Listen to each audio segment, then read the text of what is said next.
welcome to the family, Joe Pags. James, how are you, man? I'm glad to be here. Thanks. All right, so look, I've been in this business for a couple decades. I know who you are, but let's just assume the people listening, they're hearing you for the first time.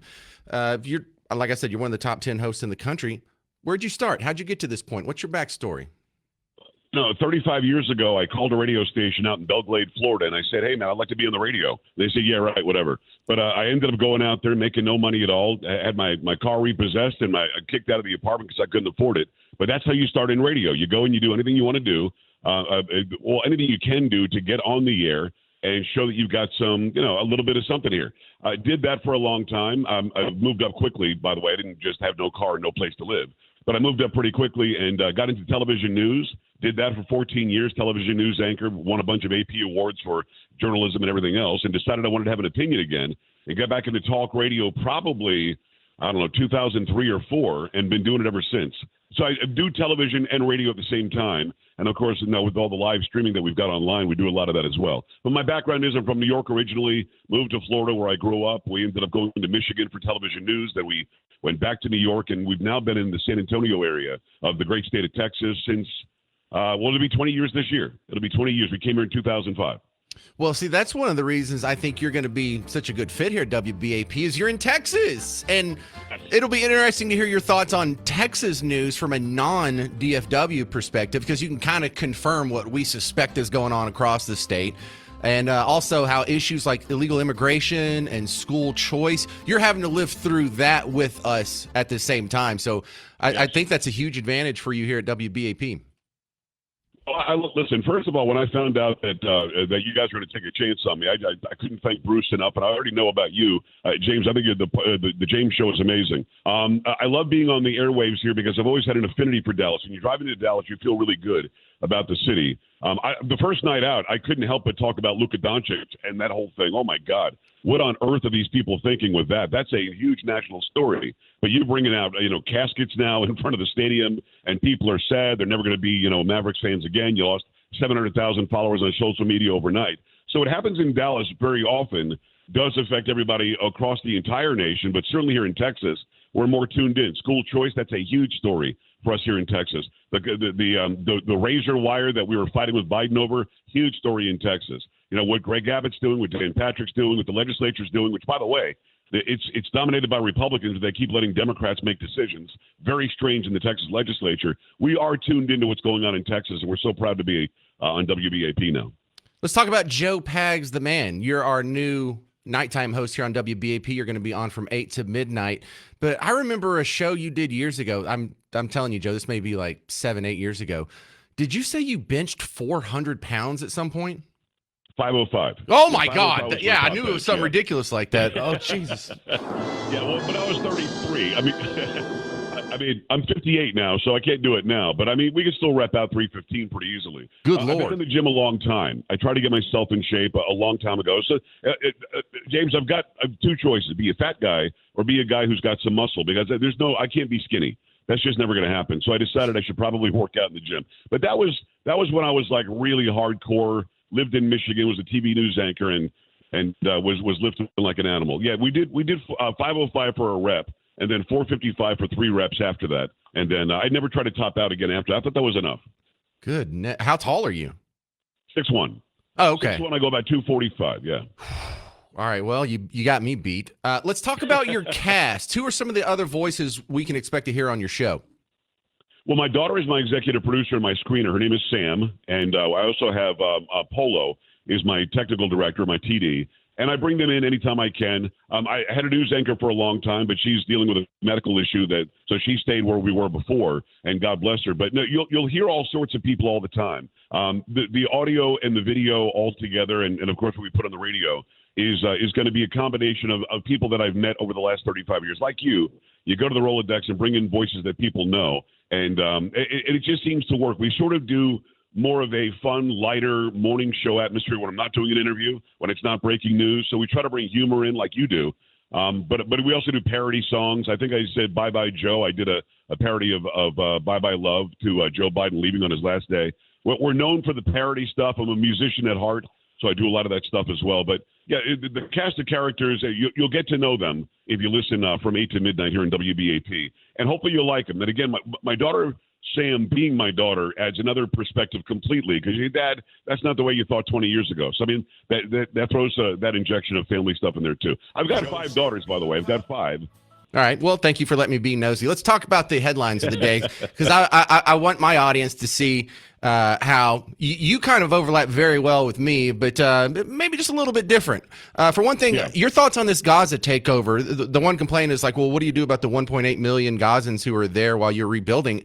And I was just thinking the obvious answer, wouldn't it be Greenland? Isn't it? I mean, it could be. You never know. I mean, that's in the works, right? The whole Gaza thing is twofold. Number one, he really wants to do it and really wants to rebuild it and develop it. Or two, I think he's saying he's going to do it because he's hoping that Saudi Arabia and some other surrounding countries will step up and say, no, we'll do it. See, the problem is, and James, you know this, the problem is Egypt doesn't want the Gazans. They don't want the Palestinians. Jordan doesn't want the Palestinians, even though the Queen of Jordan is a Palestinian. They don't want them because they're troublemakers. Wherever the Palestinians go, there's going to be death, bloodshed, and mayhem. So what do you do with them? I don't know, because the surrounding areas don't want them. You can't give Gaza back to Israel. That would be all-out war in the Middle East. So a third party coming in and trying to broker a deal, I kind of like it. I'm not sure if we're really going to take it or if he's using this as a leverage play, but it's better than saying, let's just keep on doing what we're doing, I think. Yeah, well, I didn't have it on my bingo card as the 51st state coming up in 2025. I really feel like this is a bargaining chip too, but, if they call his bluff, let's see what happens. Let's talk about Texas. We have ICE protesters in Texas and all the major cities. The last couple of Sundays, they did another one yesterday in Austin. And I'm looking around and trying to put my finger in the wind, and I think these guys might be hurting their cause, flying Mexican flags and Palestine flags and rainbow flags. I'm not sure if they're helping. No, well, they're not. And we all see the visual of it. First of all, you're not allowed to protest like they are. Peaceable protest isn't burning flags in the street, blocking people on the highway. That's not a peaceable protest. That's illegal. They can all be rounded up and arrested. But how dumb is it? Let's assume, James, at least some of these people, some of them are here illegally. How dumb is it to wave a foreign country flag in the middle of a road where you might get arrested? Then they can check your status. I hope obviously they're not living in fear. That breaks the narrative that they're living in fear and they're living in the shadows. Like, no, they're in the middle of the street waving an Ecuadorian flag. I'm so scared. Look at me in the road with my Peru flag. Come on, cussing you out in Spanish. We have school choice that actually advanced in the Texas House. 2 questions. Will it happen? And if it does happen, will it happen the right way? Because if we get the wrong school choice program, that's not going to help much either. Schools that are failing in many areas. And the argument against school choice has never made sense to me. School choice doesn't help rich people. They're already sending their kids to private school. School choice helps lower income areas. It helps areas where you've got failing schools. Public schools have no competition, so they don't think they have to get any better. This will incite some sort of competition. Public school gets better, and then tax dollars can be diverted to help those areas that are failing. I don't know what the argument is against it, but as I said earlier, there are so many Democrats that have a lot to say in our legislature in Texas that shouldn't. They're outnumbered by Republicans, but you've got some very weak Republicans that are giving into them. There's no reason why it shouldn't get done, and I've never heard a good argument against it. Well, I like how it's more important to keep poor kids in failing schools in order to prevent otherwise rich people from maybe taking advantage of the voucher system that would help the poor people. It's a weird set of priorities they have there. Let's talk more on the national level. We have Doge exposing USA just throwing money around like making it rain at a strip club. This should be a no-brainer for both sides of the aisle, but there's some people who are not too happy about exposing wasteful spending. Who are these people? Well, so they're the left, they're the far left, they're the progressive left, they're the globalist left, because you've got $38 billion a year of your money and mine and everybody listening to you right now that's going to some entity that doesn't think it answers to anybody, and they're sending money overseas to help the BBC learn about transgenderism in Libya. I'm not sure I understand. To me, they're doing a Sesame Street show in Iraq for $20 million of your money and mine. And when Marco Rubio comes in as the new Secretary of State and says, hey, can you account for this? They literally looked at him and said, we have no oversight. You're not our boss. We're not listening to you. They kept on cutting checks. So what they did was they locked them all out, 10,000 employees at USAID, until we find out what's going on. I love Doge exposing this, because as much as the left is screaming that Elon Musk wasn't elected to anything, Nobody at USAID was elected to anything either. The Secretary of State is elected. There are so many appointed positions in government, way more than the elected positions. When you hear Elizabeth Warren yelling and screaming about Elon Musk didn't get elected, you realize how completely complicit she is. She also argued for Big Pharma the other day, too. But when it comes to Doge, this is great because now you and everybody listening and I can find out exactly where our money goes and hold them to account. I love it. Yeah, and I love the he's not elected line because, excuse me, Anthony Fauci wasn't elected. Also, you just ran a candidate who skirted the primary system, and y'all all kicked out the guy that everyone voted for. So I don't want to hear about this election stuff.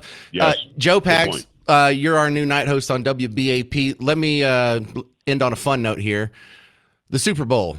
Who do you think is going to win, and who do you want to win? Because I'm amused by how many people have a different answer to that question.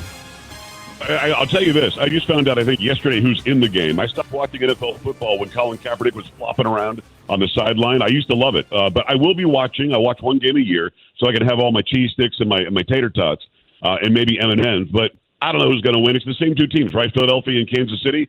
I guess Kansas City because I'm an AFC guy. I don't know. All right. Well, that'll work. Joe Pags, thank you very much. You can find him on WBAP, and now we're going to start leaning on him to come to Dallas and do a public event. So whenever you have a date announced, just let me know. James, I love the show. I think you're doing a marvelous job. Thanks for having me on today. Thank you very much.